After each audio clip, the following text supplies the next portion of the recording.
এখানে আজকে তালের বড়া করার জন্য আমি দুটো তাল নিয়ে নিয়েছি সুন্দর। দুটো বেশ বাজার থেকে বড় তাল এনেছি আমি। এইভাবে একটা একটা করে তালের পেছন দিকে যে আমাদের ইয়েটা রয়েছে ওটাকে আমি একটা একটা করে ছাড়াচ্ছি সুন্দর করে। তো এটাকে পুরোটা ছাড়ানো হয়ে গেলে তারপরে তালের খোসাটাকে আমি ছাড়াবো। তো সুন্দর স্মুথলি যেহেতু পাকা তাল আরামসে উঠে যাচ্ছে। অনেকে আবার এটাকে একবারে টেনেও ছাড়িয়ে দেন। তো এটা আমার ছাড়ানো হয়ে গেছে। এবার তালের উপরে যে কালো চোকলাটা আছে সেটাকে আমাকে আস্তে আস্তে করে ধরে টানলে এটা খুলে চলে আসবে সুন্দরভাবে হাতে। তালের একটা দারুণ গন্ধও বেরোচ্ছে আমি পাচ্ছি। তো আমি আস্তে আস্তে খোসাগুলোকে এভাবে ছাড়িয়ে নিচ্ছি। এবার পুরো তালটাকে আমি এভাবে ছাড়িয়ে নেবো খোসাটা সুন্দর করে। পুরো তালের খোসাটাকে এভাবে ছাড়াতে হবে সুন্দর করে। আমি বলিনি তালটা যত কালো হবে তাল কিন্তু তত মিষ্টি হবে। লাল তালগুলো অত মিষ্টি হয় না, একটু তেতো ভাব থাকে। যদি তেতো ভাব থাকে সেক্ষেত্রে তালটাকে একটু উনুনে কড়াইতে দিয়ে একটু হালকা নাড়িয়ে নেবেন, তাহলে তেতো ভাবটা কেটে যাবে। তালটাকে আমি এভাবে ভেঙে নিলাম, 3টে আটি আমি এখান থেকে বের করে নিয়েছি। এটার এবার পাল্প বের করব। পাল্প বের করার জন্য তার আগে কী করছি, এই যে আঁশগুলো ছিল আমি দুটোকে একটুখানি দুটোর সঙ্গে একটু বাড়ি দিয়ে আঁশগুলোর মুখগুলোকে আমি একটু চেপে দিচ্ছি। এবার এখানে আমি একটা গ্রাইন্ডার টাইপ নিয়েছি। অনেকের হয়তো বাড়িতে এটা নাও থাকতে পারে, আপনারা ঝুড়ি ব্যবহার করতে পারেন। সেই ক্ষেত্রে পুরোনো দিনে মা কাকিমারা ঝুড়ি ব্যবহার করতো। আমি বারবারই দেখাচ্ছি যে কীভাবে আমি বাড়ি দিয়ে নিচ্ছি আর এটাকে ভালো করে ঘষছি এটার পাল্প বের করার জন্য। আমি ঝুড়ির কথা বলছিলাম যে পুরোনো দিনে কিন্তু মা কাকিমারা ঝুড়ি ইউজ করতো। তাই ভালো করে ঘষে ঘষে পাল্প, এই যে পিছন দিকে দেখুন কি সুন্দর বেরিয়ে গেছে পাল্প। আমি নিচের দিকে এগুলোকে রাখছি সুন্দর করে। প্রত্যেকটা পুরো তালটাকে আমি এইভাবে ঘষে নেবো এর মধ্যে, এটার উপরে। এটা পুরোটা ঘষা প্রত্যেকটা একটা করে আটি নিচ্ছি আর আমি সুন্দর করে ঘষছি। আমার পুরো তালটা ঘষা হয়ে গেছে। ততক্ষণে আমি কি করছি, এখানে আমি একটু সুজি নিয়ে নিয়েছি। সুজি 200 গ্রাম সুজি নিয়েছি। 200 গ্রাম সুজি নিয়ে আমি একটু জল গরম করেছি। জল গরম করে গরম জল সুজিটার মধ্যে দিয়ে আমি সুজিটাকে ভিজিয়ে রেখে দেবো। গরম জল দিয়ে সুন্দর করে আমি সুজিটাকে ভিজিয়ে রেখে দেবো কিছুক্ষণ। তো সুজিটার মধ্যে আমি গরম জল ঢেলে এটাকে ভেজাতে দিয়েছি। এর মধ্যে নিয়ে নিয়েছি আমি একটা নারকেল। দেখুন অনেকে তালের বড়াতে নারকেল দেয় না, এটা অপশনাল। আমি ইউজ করেছি, অনেকে দেয় অনেকে দেয় না, এটা অপশনাল। তো আমি একটা নারকেল নিয়েছি যার অর্ধেক অংশটাকে আমি ইউজ করব। তো আমি কুড়িয়ে নিলাম ভালো করে সুন্দর করে। তো নারকেলটাকে আমি নারকেল কুড়োনোটা ওখানে দেবো, তালের বড়ার মধ্যে আমি ইউজ করব। তো মা কাকিমারা পুরোনো দিনে আমি দেখেছি যে তালের মধ্যে নারকেল আমাদের বাড়িতে তো ইউজ করে, অনেকে হয়তো ইউজ করেন না, এটা আমি দেখেছি অনেক রেসিপিতে যে অনেকে নারকেল পছন্দও করেন না, তার জন্য হয়তো নারকেল ইউজ করেন না। তো তালটা যেহেতু পাল্প হয়ে গেছে, আমি একটা কাজ করবো, একটা ছাঁকনি নেব বড়। বাড়িতে যদি এরকম ছাঁকনি না থাকে তাহলে আপনারা অন্যভাবে পদ্ধতিতে কাপড় দিয়ে চেপে সুতির কাপড়ের মধ্যে তালের পাল্পটা নিয়ে চাপ দিলে পুরোটা বেরিয়ে আসে।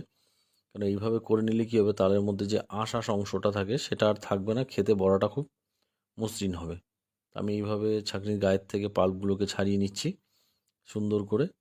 আমার পাল্পটা ছাড়ানো হয়ে গেছে পুরো সুন্দর, মানে একটা মিহি ব্যাপার এসছে। আমি নিয়ে নিয়েছি কলা, এটাও বললাম অপশনাল। অনেকে তালের বড়ায় কলা দেয় অনেকে দেন না, কিন্তু আমাদের বাড়িতে মা ঠাকুমারা ইউজ করেন। আমি কলাও দিলাম এখানে। আমি 3টে কলা নিয়ে নিয়েছি। যে কলাটাকে ভালো করে ম্যাশড করে নিতে হবে তালের সাথে। এবার আমি কি করেছি, চিনিটাকে আমি পাউডার করে নিয়েছি। তাহলে কি হবে, সুবিধা হবে, চিনিটা সহজ এটার সঙ্গে মিশে যাবে। আর সুজি যেটা আমি ভিজিয়ে রেখেছিলাম পুরো সুজিটাই আমি এখানে নিয়ে নিয়েছি মাখার জন্য। তো এই মিশ্রণটাকে সুন্দর করে মাখতে হবে। আর আমি নিয়ে নিয়েছি যেটাকে একটু আগে আমি নারকেলের গুঁড়ো, মানে যেটাকে আমরা বলি নারকেল কোরানো আর কি বাংলা ভাষায়। তো কোরানো নারকেলটাকে আমি এর মধ্যে নিয়ে নিয়েছি, অর্ধেক পুরো দিয়ে নিয়েছি। এর উপর দিয়ে দিয়ে নিচ্ছি ময়দা। আমি এখানে 500 গ্রাম ময়দা ইউজ করেছি। প্রথমে 300-র মতো নিয়েছি, পরে লাগলে আরও 200-র মতো আমি দেবো। তো 300 ময়দা এখানে আমি নিয়ে ভালো করে মাখিয়ে নিয়েছি। মিশ্রণটা যেই মোটামুটি একটু ভালো হয়ে আসবে তখন আমাকে কি করতে হবে, আমাকে দিতে হবে এর মধ্যে একটু চালের গুঁড়ো, রাইস ফ্লোর। চালের গুঁড়ো দিলে কি একটু বড়াটা একটু ক্রাঞ্চি ভাব আসে, আর সফটনেসও থাকে, ক্রাঞ্চি ভাবও লাগে, ভালোই লাগে খেতে। তো এটাকে ভালো করে একটু মেখে নিচ্ছে। এর মধ্যে চালের গুঁড়ো দিয়ে নিলাম। আমি প্রায় 100 গ্রামের মতো চালের গুঁড়ো ইউজ করেছি এখানে। খুব বেশি ইউজ করিনি, কারণ বেশি দিলে বড়াটা খাস্তা হয়ে যাবে, ভালো লাগবে না। তো মোটামুটি একটু ক্রাঞ্চির জন্য দিয়েছি। আমি বলছিলাম একটু আগে যে আমি 200 গ্রামের মতো ময়দা আলাদা করে সরিয়ে রেখেছিলাম, সেটাকে আবার দিয়ে নিলাম এখানে। ভালো করে মেখে নিচ্ছি। তো আমি রাইট হ্যান্ড লেফট হ্যান্ড দুটোই এখানে ব্যবহার করেছি, কারণ আমার এক হাত দিয়ে মাখছে আর এক হাত দিয়ে দিতে হচ্ছে আমাকে। তো আমি এটাকে ভালো করে মিক্স করে নেবো। এরকম করে ফেটিয়ে নিতে হবে যাতে কোনো পাম্পস না থাকে। তো এটাকে ভালো করে মেখে নিলাম আমি, সুন্দর করে মাখা হয়ে এসছে এটা আমার। এবার একটা কড়াই নিয়ে নিয়েছি, কড়াইটাকে একটু হালকা গরম করবো। দেখুন মিডিয়াম আঁচে কিন্তু তালের বড়াটা ভাজবেন, বারবার বলছি। বেশি যদি আঁচ দেন তাহলে কি হবে, গ্যাসটা হাই থাকলে পরে তালটা তাড়াতাড়ি উপরে লাল হয়ে যাবে, ভেতরটা কাঁচা থেকে যাবে, উপর দিকটা জ্বলে যাবে। তো আমি গোল গোল করে গুটি গুটি করে নেওয়ার জন্য বারবার আমি গামলার সাইডে সুন্দর করে তালটাকে টেনে এনে হাতের মধ্যে সুন্দর গোল গোল গুটি করার চেষ্টা করছি এবং গোল গোল করে এটা ছাড়ছি। আজকে এই গোল গোল গুটি করতে গিয়ে বুঝছি যে মা ঠাকুমারদের কতটা স্কিল ছিল, যে তারা সুন্দর গোল গোল করে তালের বড়াগুলোকে ছাড়তো। এটাও একটা কিন্তু ভালো, মানে কঠিন কাজ। আমরা মনে করি খুব সহজ, তারা বানিয়ে ফেলেন বাড়িতে। তো মিডিয়াম আঁচে তালের গুলো সব ফুটছে, আমি একটু নাড়িয়ে নিচ্ছি এদিক ওদিক করে, যাতে দুপাশেই সমানভাবে এটাকে ফ্রাই হয় সেদিকটা নজর রেখে আমি ছাঁকা তেলে সুন্দর করে ভেজে নিচ্ছি। তেলেটাকে সুন্দর নাড়িয়ে নিচ্ছি এর উপরে নিচে। তো মোটামুটি একটা কালার হালকা চলে এসছে, আর একটু কালার হলে এটাকে উঠিয়ে নেব। আর একদম মিডিয়াম আঁচে আমি এটাকে সুন্দর করে ভাজছি। তো মোটামুটি রেডি হয়ে এসছে আমার এটা।